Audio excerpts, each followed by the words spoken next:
Real quick, I'm going to show you why modern local adjustment editing and exposure blending mean you should ditch graduated filters like this for still photography.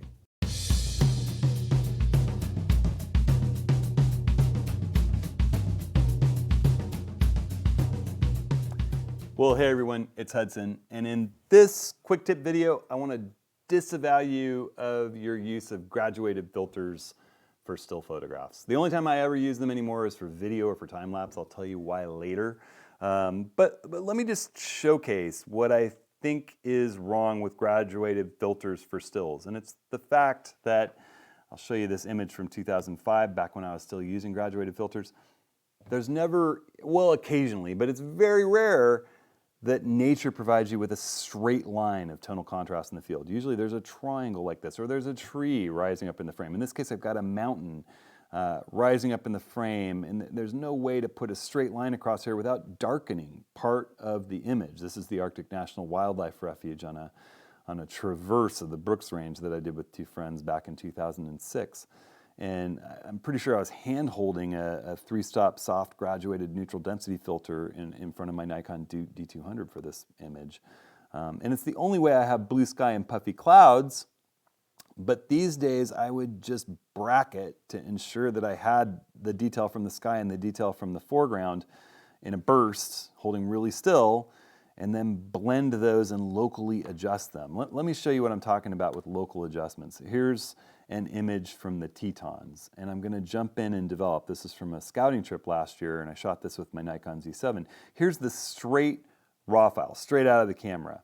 Here's it with a little global adjustment just for the foreground. I'm not worried about the sky.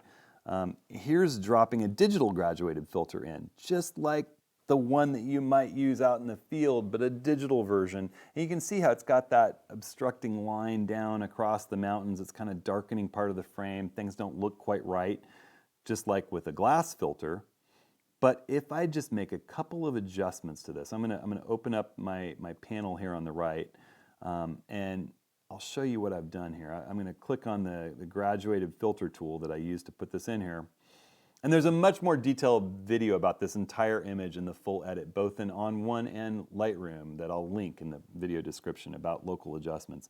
But there's that filter that I dropped in, and if I just add a range mask, by adding a luminance range mask and excluding the shadows, all of a sudden, I'm gonna hit the tab key, you can see that we've gotten rid of the effect in the shadowy parts of this image.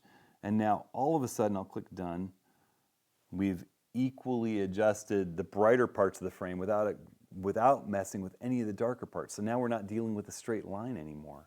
And there's a lot of nuanced ways to do local adjustments, whether with a brush, with a graduated filter, with a radial filter, with a mask and On1's raw processing. There's just a tremendous amount that you can do that's much more nuanced than dropping a dark line across your frame at capture that's hard to deal with after. So you want to learn more about it, jump in. I've got a link to that video in the description. Thanks so much for liking and subscribing and sharing with your friends. It makes a big difference. I appreciate your watching. We'll see you next time. Whoops, almost forgot.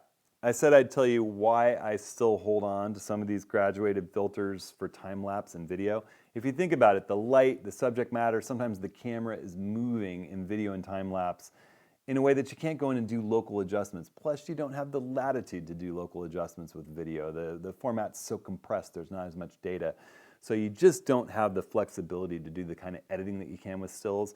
So sometimes the best you can get involves, holding back the sky a little bit and dealing with those lines. And it's a little bit easier to forgive in video than it is in a portfolio still image. So I think for stills, there's no reason to use them. For video, they can still be super handy.